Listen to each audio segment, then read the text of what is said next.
Pakilala ka rin muna. Pakista. Pakilala ka muna, baka may shoutout ka. Okay, pakilala ko. Ako pala si Rakista, isa akong alien breed, mga putang ina. Nandito ako, binabantayan ko mundo nyo. At saka, sinashoutout ko din yung mga kaibigan ko, lalo na si Bon. Masyado ka na mahaba mag-shoutout. Okay, Flock. Pakilala ka. Mayan, I'm Plok ng late match. Galing sa Earth. Shoutout sa girlfriend ko, sa mga anti-pavi dyan, sa iba't ibang branch, sa NR. Jay! Okay. 2 minuto, bigyan natin si Flock. Let's go. Alam nyo ka rhyme ng mananap. Alitap-tap, putang ina mo. Alam mo kung bakit ikaw sinalang sa akin para maging bonus round. Gusto nila akong palaruin para may malakas na line-up. Ang kapal ng pagmumukha mo. Dapat sana tinapat sa akin yung caveman. Para naman yung buntot ng ina bumayag. Kapal na lang ng pagmumukha mo no lumaban sa akin. O sa 2 minuto mo mauutal ka. Kasi nga mabablanko yung utak mo sa akin. Kapal na lang ng uso nito. Mamaya ka ng mga estilo na pambalatang. Kaso wala ka mag-usapan ka bubuhan pinag-aralan. Natutunan mo pag-usapan basagan. Wala ka natutunan. Ang kapal na lang ng uso mo. Ganun sana mag-rap skill. Hindi mo kaya kapag usapan ganito ng mga kategorya. Hindi na makakalimutan kung usapan makakakantot ka ng kipay. Si Ash na lang yun. Kantutin mo siya sa virtual. Putang ina mo. Para naman kahit mapano gago ka mabuntis yung ilong nun. Kapal lang pagmumukha neto. Hindi ko idadamay yung imo. Dahil lang galing ako dyan. O pinagkampyonan ko din yung imo nung tinalo ko yung binabanggit nilang Abdul sa mismong laban. Kaso di ako nabayas. Sadyang umalis lang ako. Nakuha ko lahat ng achievements. Ganito magbuhat ng bangko. Mapasalit match. Bigo. Saki. Papap lahat dyan hinakot ko. Hindi lang pagbubuhat ng bangko kaya kong gawin. Kaya kong magbuhat ng isang pamilya. Mapa-AF man yan ako yung representative bilang malakas nila. Ikaw sino ka dyan? Sumalang ka lang dito tapos yung banat mo. Shoutout sa pamilya ko dyan. Putang ina mo, bisakol. Sungal-ngaling ko kaya yung putang inang leeg mo tapos sasabihin ko scripted dati akong vlogger. Walang makikinig sa'yo. Pagtapos neto, skip ads ka lang para sa mga tao. O ganito bumasag kapag usapang matalino. O paano mo ko yayabangan kung manapupudpud utak mo? Ngayon masakit ba? Gago ang putang inang to. Kahit may stay, di ka talaga dalawa kasi nga wala kang gitara. Damn. Time para kay Flock. Okay, Rakista. Ready ka na? Narinig ba ako? Okay. Net check. Rakista, ready ka na? Okay, ready na ako. Okay, unang banat para kay Rakista. Pakinggan natin. Let's go. Oy, Blok, butang ina mo, ano ba pinaglaban mo? Tangina ka, sasabihin mo, Bisaya ko, putang ina mo, nakainom ako, tarantado. Hindi ko naman inaasam na makatagpuan ako ng tarantado na hindi naman naintindihan ng lingwahe mo. Ano bang gusto mo? Makikipag-usap ako lingwahe ng mga insekto, tarantado. Bobo ka, makipag-usap sa akin, gago. Kung yung mga banatan mo, nakakasingaw, parang baradong ilong tarantado.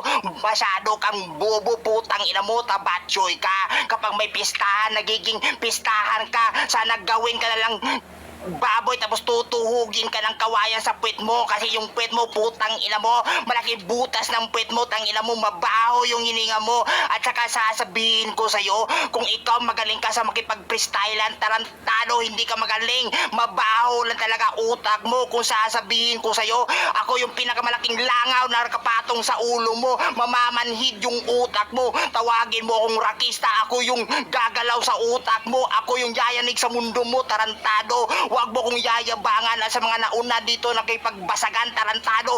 Huwag kayong magmura dito, nakakabubo yung pinaggagawa nyo. Tangina, paulit-ulit na lang yung mga minumura nyo, tangina no. Minumura nyo sariling nanay nyo. Plok, tangina, hindi naman lang pinag-isipan yung pangalan, tarantado. Bubuhin kang gago, tarantado ka. Nung bata ka pa, balita ko, sabi ng tatay mo, pinapakain ka ng nanay mo, hunghang, tarantado kang gunggong. Pinapakain ka, hindi man lang makabili yung tatay mo ng kutsara at tiridor. Yung pinapakain at pinapasubo sa'yo, tarantado. Time na go. Time. Tangina, malupit kayong dalawa. Okay na kayo. Block, Sabi block. nga ni Joker, Ready nalupitan ka sa second kanya, Paps. Nalupitan ka sa kanya. round. Second round na kayo. Wala pa rin malupit sa inyo. Sige. Block. Sige. Red check. Klaro ba ako? Okay, klaro. Pangalawang banat para kay block. Let's go. Sabi niya, pumasok kayo dito, dapat di kayo nagmumura. Pero banggit ng pagmumura kasi di mo kayang gampanan. Alam mo sa sarili mo, Rakista, wala kang bilang. O bonus round ka lang binigay sa akin. Parang alam mo naman yun, yung wala kang kwenta, tapos nasa XP lane ka, tapos binigay sa akin zilong na hindi naka-inspire. O dapat gumamit ka ng sprint kasi nga mapapatakbo ka sa mismo laban. Di ko kailangan magmura. Talaga ba? Eh di sana pumasok ka ng Bible study, nakinig ka. Pinasok mo pa sa gun. Kahit magmura ka ng magmura dito, walang pakialam mga judges. Gusto mo nang walang mura? Sumali ka ng written format para naman kahit papano wala kang may banggit na mura. Kasi nga wala kang kakwenta-kwenta, mura ka na nga lang, di ba? Kasi nga yun lang yung halaga, samantalang ako, expensive. Yun ang dapat mong pakakatandaan. Speaking of pakakatandaan, wala ka pa rin kwenta. Kapal na lang ng pagmumukha mo. Tapos yung yung lengguwahe ko daw, hindi maintindihan. Pure Tagalog na nga binabanggit ko kahit Kapampangan ako. Kahit na mag-Ilocano pa ako dito, nagdakkel di butom ko, papasubo ko sa utak mo. Kapal ng pagmumukha nito, tapos lalagasin daw yung utak ko. Talaga ba? Paano mo malalagasan to? Nasa virtual tayong dalawa. Kung pupugutan mo ko ng ulo, para pinaglolo ko mo na lang mga judges. Alam mo, mas masakit dito. Pinagbababanggit mo dito, di naiintindihan ng mga tao. Tapos sasabihin mo ko ng mga estilo mo na pambata na puro may malangkala mo naman talaga kinaangas yung mga banata na dapat di na makakalimutan. Ulul! Abnormal ka lang. Kapag usapang daw rap battle, wala daw siyang pakialam sa akin. Di mo lang kaya. Kahit mapabit or wala, di ko yun kaya. Baliw ka ba? Bolang bobong puta, pambasagan o linang ako tsaka pang written format. Alam mo kung bakit? Mamaya pag tinapat sa akin si Caveman, bibigyan namin ng pusta. Di ba mahilig kayo sa pustahan, mananabas? Bigyan natin ng pusta para naman paano ganahan yung mga judges. Real talk lang. Kung magkano man tong event na to, dagdagan natin. Para naman kahit paano ganahan yung mga tao nasa baba. AF versus mananabas lang tong laban na to di ba? Ba't nyo pa pinapatagal? Para naman kahit paano yung Ash hindi na kumuda. Time. May Rakista. Okay, Ready ka na? Red check. Ready ka na? Okay. Okay, sige. Putang ina mo, blog. Hunghang, ano ba pinagsasabi mong hinayupak ka? Tarantado, hindi ko'y kailangan ng opinion mo. Wala akong kwentang tao kung sasabihin mo, putang ina ka. Mataba, choy ka, mataba ka. Mag-diet ka, hindi mo ba alam yung pagdadiet ang ina ka? Binilhan ka ng nanay at tatay mo ng damit, hindi kasya sa buong katawan mo, hayop ka. Dapat yung sukutin mo, buong trapal, tarantado. Tapos yayabangan mo ako sa banatan mo, tarantado ka. Wala kang bilang sa basagan, tarantado. Hoy, hindi ito freestyler, tangina ka, real tukan to. Ang pinag-uusapan natin dito, kung yayabangan mo lang ako sa mga pinagsasabi mo, sana mag-jackal ka na lang, pumasok ka sa kwarto. Tapos yung titi mo, iipit mo sa pintuan, tarantado. Wala ka naman talagang kwenta, gago ka. Mukha ka lang tanga dito, dahil lang sa toki, gusto mong manalo. Oo, parehas lang tayo, gustong manalo dito. Pero ako, gusto kong manalo para magkalaman naman yung bulsa ko. O ganon makipagbasagan, wala kang silbi. Ano ba yan, ang hina ng busis mo? Hindi ka naririnig, tarantado. O tawagin mo akong Diablo o demonyo talaga ako. Pati sa panaginip mo, magiging pangungot ako sa mundo mo, tarantado. Tandaan mo yan. Panay reklamo ka sa mga magulang mo na wala silang maibili sa inyo. Tapos tarantado ka, ikaw alam mo yung bigatin. O tarantado, ano bang pinagsasabi ko? O nagmumukha akong tanga dito. O nalalasing na ako dito sa iniinom ko. Wala kang kwentang kalaban sa mga lahat na nagkisalang dito sa laban na to. Hoy, putang ina yung lahat. Wala kayong kwenta. Mananap lang malakas dito. Putang ina nyo. Time. Ina nyo, walang malakas sa inyo. Okay, block. Ready ka na? Klaro ba ako? Klaro. Huling banat para kay block. Let's go. Kailangan kong manalo dito para magkalaman bulsa ko. Bigyan mo ng bato, buhangin, samento para naman kahit paano makabuo ka ng bahay. Tangina mo, gagawang puta, binabatukan ka ng mga tito mo dyan. Kapal lang uso ang putang inang to. Tapos sabi niya pa, nagiinom ako dito, iniinom niyo lambanog. Pukina mo, hindi mo for yung Alfonso, Black Label, tangina nito, Jack Daniel, tangina nito, ang hirap mo kasing tao. Gagawang puta, tapos magtatrabaho ka muna para naman kumita ka, tapos umamin pa siya. Wala akong kwentang tao dito, pamparam, Miss Kircher, nasa na mata, di mo nakita kasi nga bulag ka, kung ina mo, tapos sabi mo dito, na ikaw na naman, Plak. O, tangina mo, alam mo sa pakiramdam, wala lang. Kahit hindi ko na seryosohin yung round 3 ko, alam mo naman dihado ka sa akin. Alam mo sa pakiramdam na putang ina mo, wala ka na nga kwenta dito, pinipilit mo pa sarili mo. Alam mo, dapat pumasok ka sa Betor Pass, mag-MC ka doon, yung mga Bisayang putang ina mo na pinipili na nagdudukit ng tabo, putang ina mo ginagagamit yung deodorant para naman kita paano booking na mo masarapan sila. Kaso nga lang, pag Bisaya ka, dapat panindigan mo, hindi yung putang ina ka pinipilit mo yung Tagalog. Sige, mag-accent ka ng Bisaya, iintindihan lang namin dito ng mga tao, gagawang putang ina to para naman di ka mahirapan sa akin.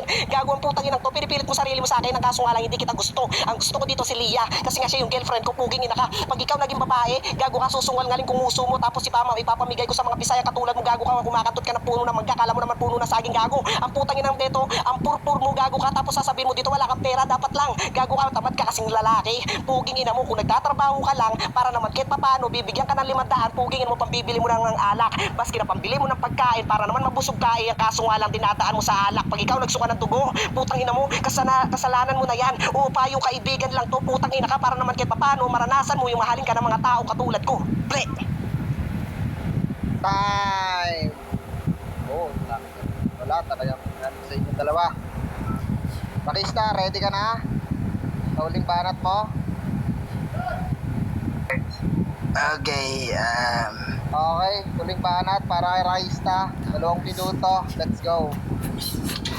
Hoy, ilang ulit ko bang sasabihin sa'yo, blok, bulol ka, tanga kang hunghang ka, ano ba pinagsasabi mong hinayupak ka, putang ina mo. Nung tiningnan ko yung utak mo, na nakita ko, puro putik, putang ina mo, napakapangit mo, napakalaswa ng pagmumukha mo, at sagwa ng imahe mo, tarantado, hindi ka nabibilang dito sa Basagan, tarantado, dahil lang sa tukay, wala ka pang bili ng bigas, ulol, tarantado. Hoy, same lang talaga tayo dito. Kailangan talaga natin ng tugay dito. Ulol ka, wala kang kwentang kalaban. Sana magbigti ka na lang. Yun lang dapat ang pwede. Dapat kung gusto mo naman na mawala dito sa mundo, pumunta ka sa mundo ko, susunugin ko kaluluwa mo, tarantado ka, wala kang kwentang kalaban, hinayupak ka, mas malakas pa sa caveman sa'yo, tarantado ka, wala kang bilang sa mundo ng Basagan. Yun ang iisipin mo, idadaan mo ko sa freezer at palakasan at bilisan ng tarantadong banatan. Hoy, gago, hindi namin kailangan ng palakasan at bilisan ng bara dito. Ulul ka, booking ina mo, mataba ka, mag-diet ka na lang, tarantado. Tapos sasabihin mo sa akin na ikaw yung pinakamalakas dito sa mundo ng Basagan. Ulol, pinapatungan lang kita, ako yung langaw, ikaw yung tae, mukha kang tae, tangina ka, mukha kang tae na hindi kayang ipla sa iliduro, tarantado ka, pinagtatawanan lang kita dito, wala kang pakinabang, ulul ka.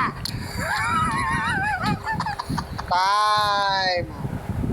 Tanggihan nyo, pares kayo inihiga. Hindi ko maintindihan sa inyo kung sino kailangan mapunta sa ospital. Pangalan pa lang may warning sign, pero pag ikaw pamilya, automatic ka sa frontline. Okay, Kilua. Ikaw na unang mag-judge. Okay. Hindi na ako mag-email talaga. Hindi naman ako marunong magganyan kung ano lang yung magaling sa akin.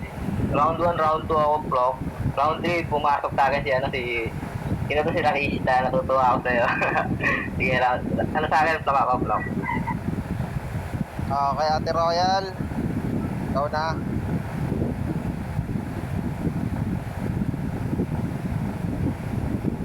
Ate Royal. Diyan ka ba? Okay, mahina ata signal ni Ate Royal. Tangina mo. Nandiyan ka ba? Okay na. Hindi, may nagtatawa lang ako. May nabasa kasi ko sa DC. Okay, ano na ba? Ano ba mahihimay sa inyo pagka-boses naman kayo? Mga baka ano tiningin niyo, ang papangit ng banat ninyo sa totoo lang ha. Pero sige, pagbibigyan kita, 1 and 2 ko talaga kay Block. Si Rakistan. Rakistan, Maoy, ayan. So, adjust na. So, 3 ka na lang. 1 and 2 ko si Block. Okay, okay. Tangina mo. Judge Juan, ikaw na. Tangina, lap trip kayo to, lap trip yung banat yung dalawa. So nangangasan lang ako, round 1, nangangasan lang ako kay Flock, nag-freestyle, medyo bago sa pandinig niya yung araw na to. So nilamon niya ng buuron si Rakistan. Sa second round, kay Flock pa rin ako, medyo may konting multi, maganda sa pandinig. Round 3 ko si Rakistan, tangina, kahit magiging maoy mo gago nakakatawa. So overall, Flock. Okay, salamat.